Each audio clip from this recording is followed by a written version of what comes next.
Halo Tribuners, salam jumpa di Tribun Ambon depan. Kami akan menghadirkan sejumlah informasi terupdate dari Kota Ambon dan sekitarnya. Bersama saya Tanita Padesina dan inilah Tribun Ambon hari ini. Kita mulai dengan berita pertama. Korban investasi bodong bongkar peran Lydia promosikan aplikasi di Kota Ambon. Seorang korban kasus dugaan penipuan investasi bodong berinisial DD angkat bicara mengenai peran Ketua AK Ambon Lydia dalam mempromosikan aplikasi investasi AK kepada masyarakat di Kota Ambon sekitar akhir tahun 2024. Keterangan DD ini muncul di tengah maraknya keluhan puluhan warga Ambon yang merasa menjadi korban investasi bodong melalui aplikasi AK. Dede mengungkapkan bahwa Lydia secara aktif melakukan promosi aplikasi tersebut kepada warga.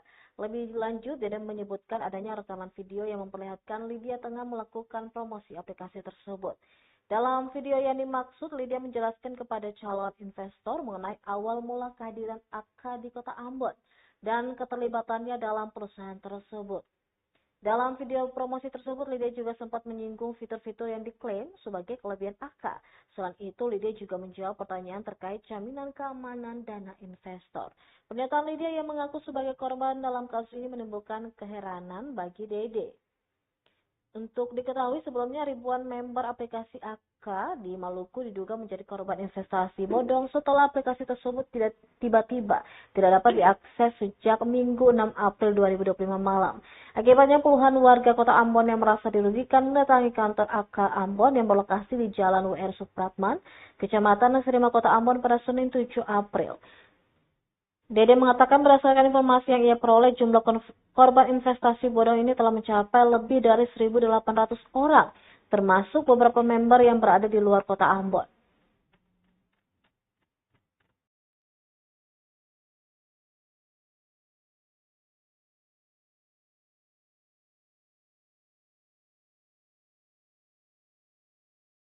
Kakak masuk di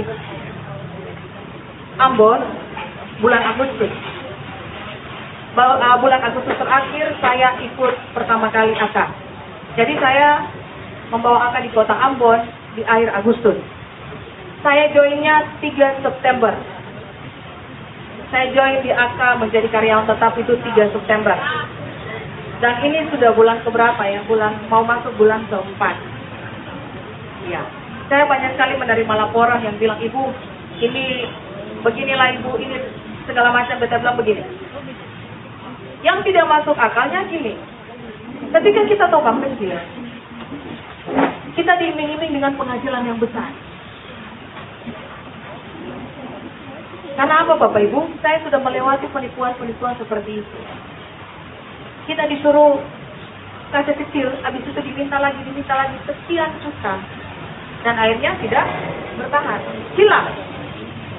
Cuma dalam beberapa hari, ada yang cuma 1 minggu, ada yang 1 minggu lebih, selesai. Baru ada yang masukkan ke beta, Ibu, nambah selesai ini ada beberapa bulan mereka sudah hilang. Karena ada yang kasih top up sekian, lalu dia tarik dengan puluhan juta, habis itu hilang. Ya, yang untunglah di situ. Karena apa? Masuk dalam perusahaan ilegal. Kita mengikuti ilegal. Satu kelebihan AK, yang sudah punya akun satu kelebihan AK, lihat petunjuk bantuan. Di situ ada pencegah pengingat penipuan online. AK bekerja sama Departemen Keuangan AK dengan Polisi Cyber Indonesia untuk menjaga keuangan kita selama 1x24 jam. Dan ada yang tanya gini, Ibu, apa jaminannya? Uang kami tetap ada. Saya tanya lagi mereka minta jaminan ketika uangnya ada dan tidak hilang. Mereka kasih jaminan uangnya tetap ada.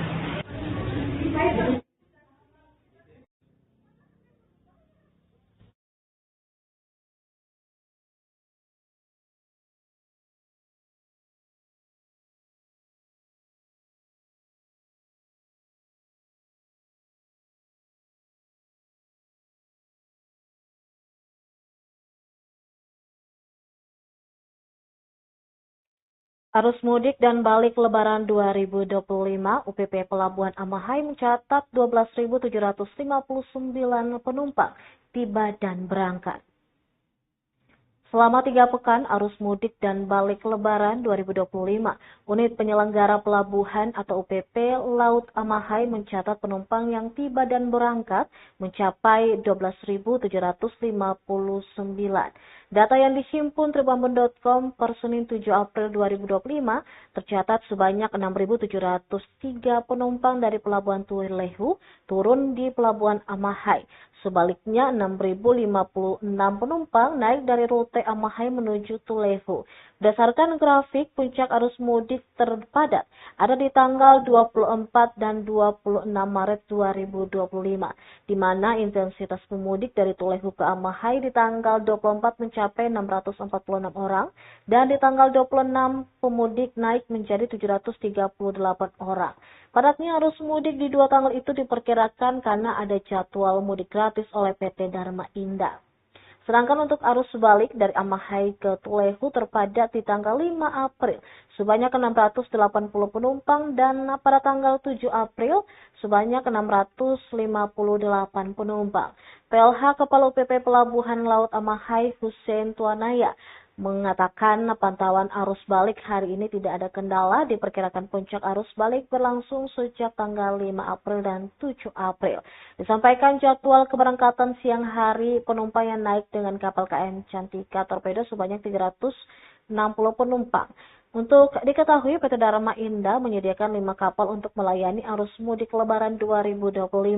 Di antaranya KM Express Priscilia 99, KM Cantika Torpedo, KM Express Cantika 88, KM Cantika Anugrah, dan KM Express Cantika 99.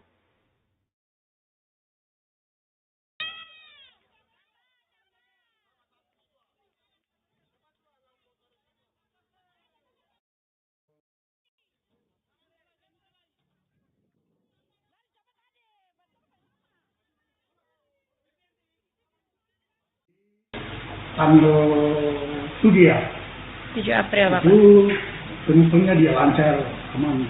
Cuma ada yang tidak terdapat itu dulu, jadi kita harapkan untuk besok aja, untuk paginya baru bisa berangkat untuk berangkat dengan kapal pagi besok untuk jam 8. Untuk puncak mudik arus balik ini 2 tanggal itu ada, tanggal 5 sama tanggal 7 hari ini.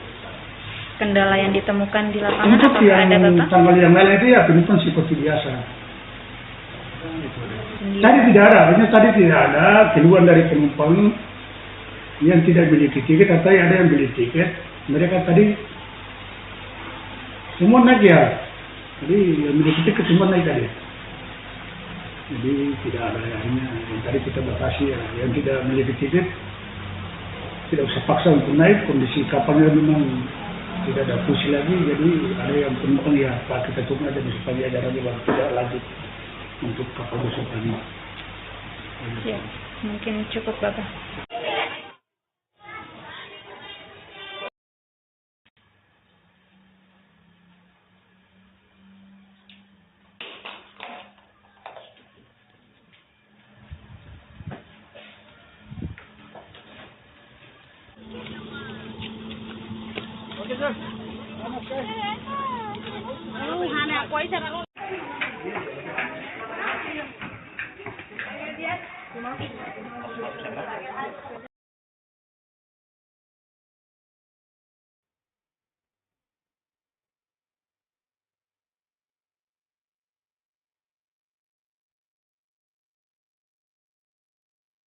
Kita beralih ke berita selanjutnya, kebutuhan 131 pengungsi Bentrok Seram Utara telah tercukupi.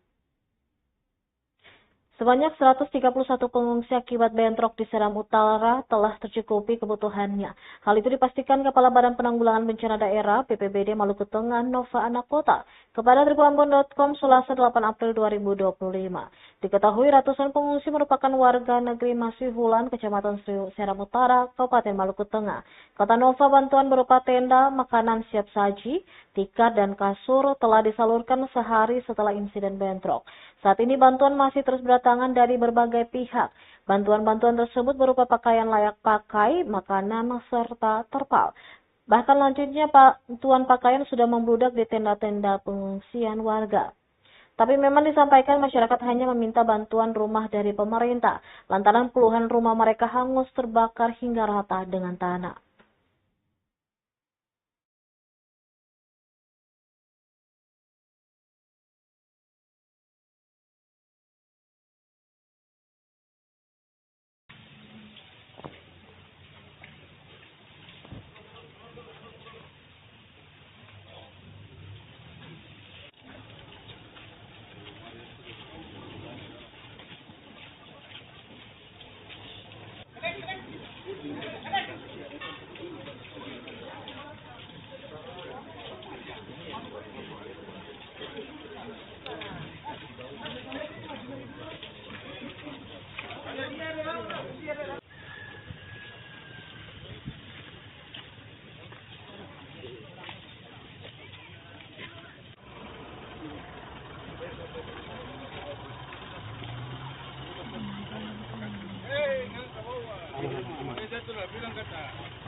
Bro, mari sini. Hei, baca nggak?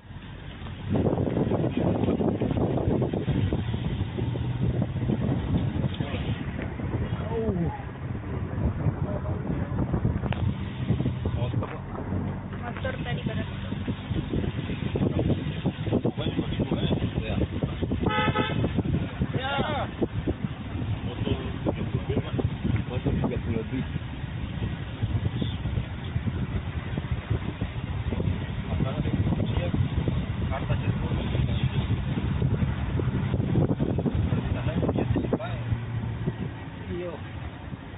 dari oknum. Kalau saya bisa lah ya apa tuh ya, polisi yang tangkap.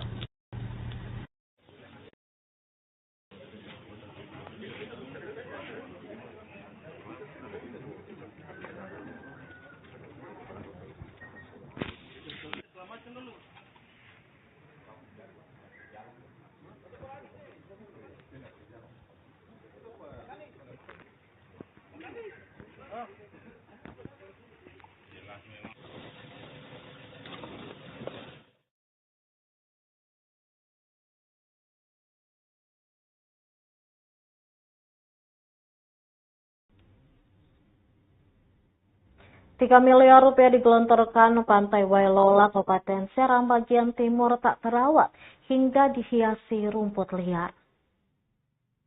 Pantai Wailola di Bula, Kabupaten Serang bagian timur, tampak tak terurus pada Selasa 8 April 2025.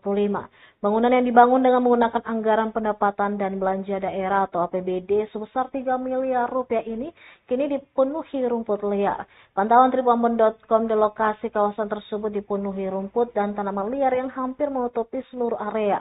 Keadaan ini semakin diperparah oleh kurangnya perhatian dari pemerintah setempat. Dan tak hanya itu, kawasan tersebut juga kekurangan penerangan jalan umum. Saat malam hari, area itu menjadi gelap gulita, menambah kesan terbengkalai. Beberapa kemasan plastik tampak berserakan di pelataran kawasan tersebut, menambah kesan tidak terawat. Ramdan, salah seorang warga setempat, menyebutkan bahwa pemerintah Kabupaten Serang bagian timur tampaknya tidak serius mengelola tempat-tempat wisata. Salah satunya Pantai Wailola. Meskipun memiliki pemandangan yang indah, kondisi daerah tersebut kini mulai mengganggu masyarakat setempat. Selain banyaknya rumput liar, minimnya penerangan membuat kawasan itu sering digunakan untuk kegiatan yang tidak diinginkan. Ramdan berharap agar kawasan tersebut segera dibersihkan dan dilengkapi dengan penerangan di sepanjang kawasan itu.